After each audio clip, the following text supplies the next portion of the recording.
Sometimes, when I close my eyes, I relive past events. I am transported next to the men and women who wrote history. I move through their lives like a ghost of the future. I am a messenger of memories, a link between our time and their world. My voice will guide you through these episodes to bring back their stories as they appeared to me.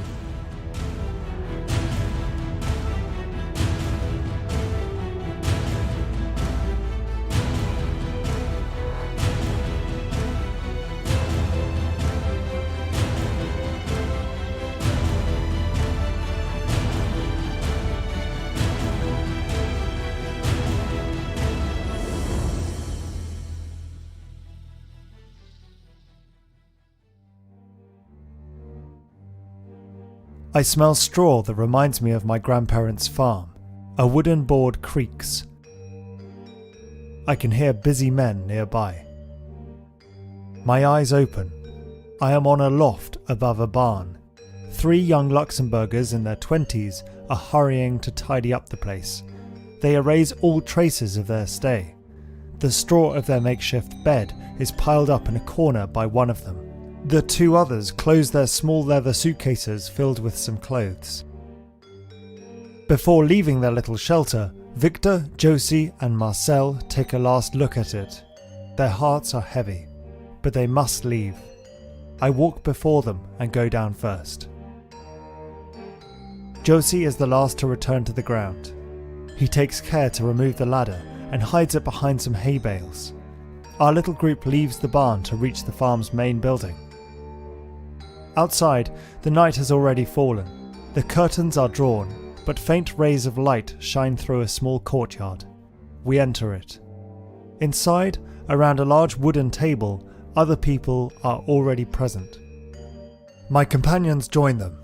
They already know the master of the house and his son Pierre Kergen, a young man 24 years old with short brown hair. The others arrived early in the evening from the farm next door.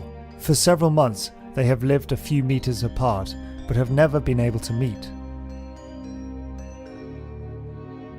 Pierre's mother brings a big pot of Boonashloop. The delicious smell of the soup makes my mouth water.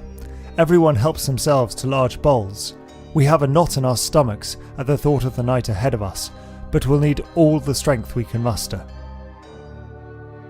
They are together on this evening in April 1944 because they are going to escape to neighbouring Belgium. For several months, Pierre Kergen had been part of a clandestine network of resistance fighters near the town of Trois-Vierges in the Luxembourg Ardennes. It helps those who want to hide from the German forces to leave Luxembourg and go to Belgium, where the regime is less strict. The majority of the refugees are young Luxembourgers who don't want to be forced to join the German army. My new companions are enjoying themselves. Mother Kergen is back. She picks up the bowls and places an apple pie in the centre of the table.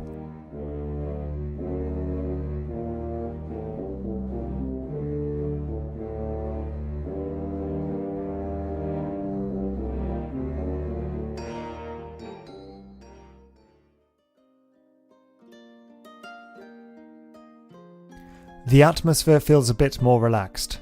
The young people tell how they managed to escape the German administration. Their exploits are slightly exaggerated by the group. Hidden by their families and neighbours, they were all led to this network to be exfiltrated. Victor, one of the young people with me in the barn, is a deserter. He joined the Wehrmacht and the Eastern Front by force and took advantage of a leave to escape. He did not want to serve the Germans anymore. He could not. His father supported him and helped him escape in defiance of the real threat of deportation to his family. The guests have finished their meals. It is 1 hour before midnight. Pierre will now take us to Alois Kremer, one of the smugglers at the origin of the resistance network, so that we can cross the border before dawn. I feel moved as I watch the group finally say their goodbyes. They hope to see each other again at the end of the war, but do not assume anything. Gratitude can be read on their faces. Victor thanks the couple 1,000 times for their help. Their welcome was beautiful, so precious. The 3 young people I was with don't have much savings, but they want to at least pay for some of the food and lodging for the last few days. Pierre's parents smile at them, but they refuse to take it. Let them keep their money. They will need it more than they do. And above all, they should be careful.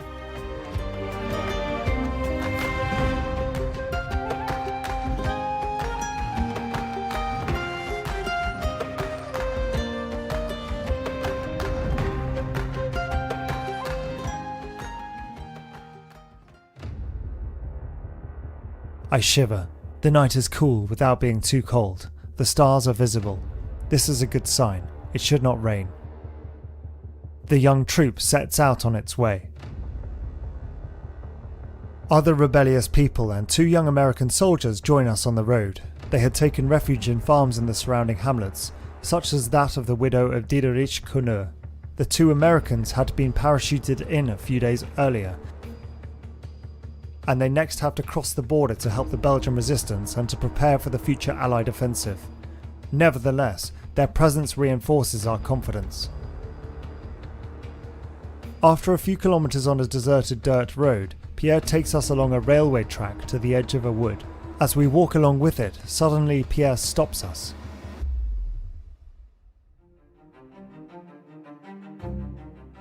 The railroad marks a curve. Between the trees, we see a light coming toward us. Footsteps crunch the fallen leaves of the trees. We have to hide as soon as possible. We advance with extreme caution towards the small wood a little higher. The slightest crack of a branch seems to me a thunderous explosion. We hear their voices now. It is indeed what Pierre thought. A patrol of German customs officers. Half of our group hides behind a small embankment. The rest of the group and I try to hide behind 2 big stumps. 1 step, 2 steps.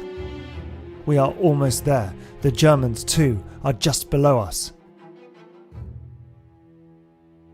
Pierre crouches down. Victor and the others join him. Josie is still closing the gap. He bends down to sit down, but at the same time slides on some leaves. The Germans immediately turn towards us, and a beam of light passes through me. I have never been so happy to be a ghost.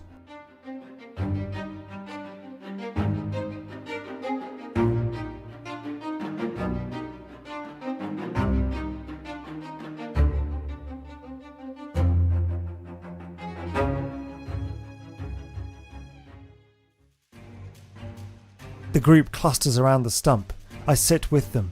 My anxiety is at its peak. Next to me, Pierre is watching us. He has drawn his gun. Everyone holds their breath. The tension does not subside. Finally, a German takes a step in our direction. Another customs officer speaks to him. He stops to look around and listens. The silence. In a tree, an owl flies away with a bang. The Germans have all turned around. One of the men on the path bursts out laughing. He laughs at his colleague who is coming down towards them. The patrol finally leaves. Finally, we are saved. I stay crouched with the others. I'm too shaky to get up anyway. Pierre goes back down to the rails to see where the soldiers are. We can leave now.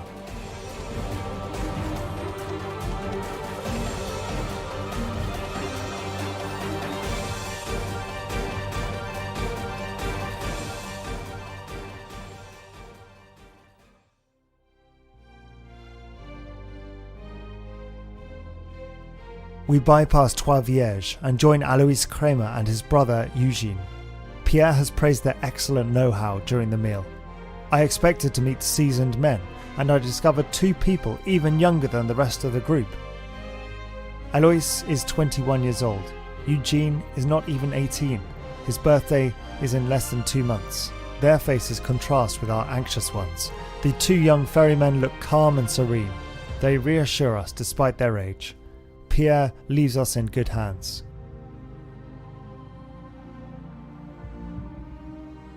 At the edge of the Bewish woods, a new obstacle stands in our way. A small hut is used as a shelter by German customs officers. We stop behind some trees. Our eyes are riveted on the young Eugene, crawling forward. Metre after metre, he silently gets closer to the wooden hut. I can only see his shadow as he rises against the wall. I am terrified, hiding in this grove. Eugene is fearless. He goes to the window to look and then walks around the shelter. No one is there. Alois then helps us move forward in close ranks. We can't hang around. They might come back any minute. We enter the woods. Alois and Eugene know it by heart. They guide us on a trail that winds deep into the forest. In the silence of the night, only our fears echo around us. Time never seems to pass. I feel as if we have been walking for days in this darkness. We can hardly see anything. But Alois and Eugene are watching over us. They guide us between the fir trees and manage to calm our terror a little with their advice. Suddenly, a small clearing opens up before us. Dawn is on the horizon. A small stream meanders in the middle. Alois has stopped. He looks at us with a smile. We have succeeded. The stream marks the border. After checking that no guards were hanging around, we cross the little stream one by one. Victor, Josie, Marcel and the others. We are in Belgium.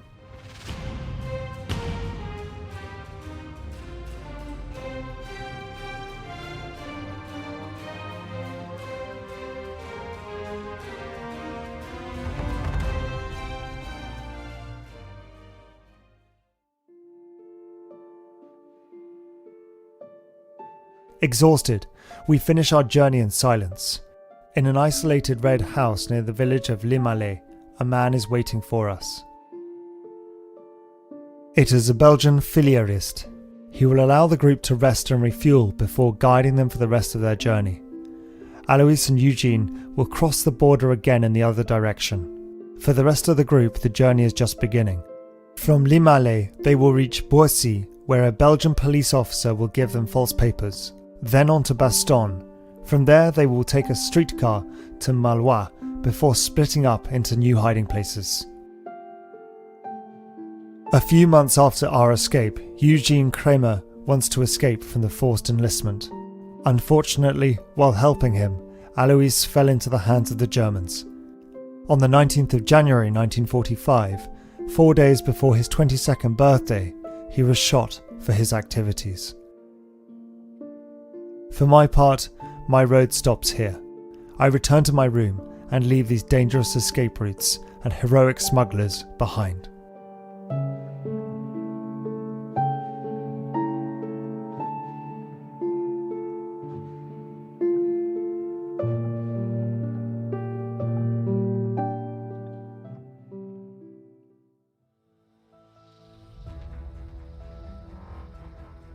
Has this story touched you? Then it's time to go to the Land of Memory territory to immerse yourself in this adventure at the very place where it took place. The itinerary, the Grand Duchy of Luxembourg and the Resistance is to be discovered on the website landofmemory.eu.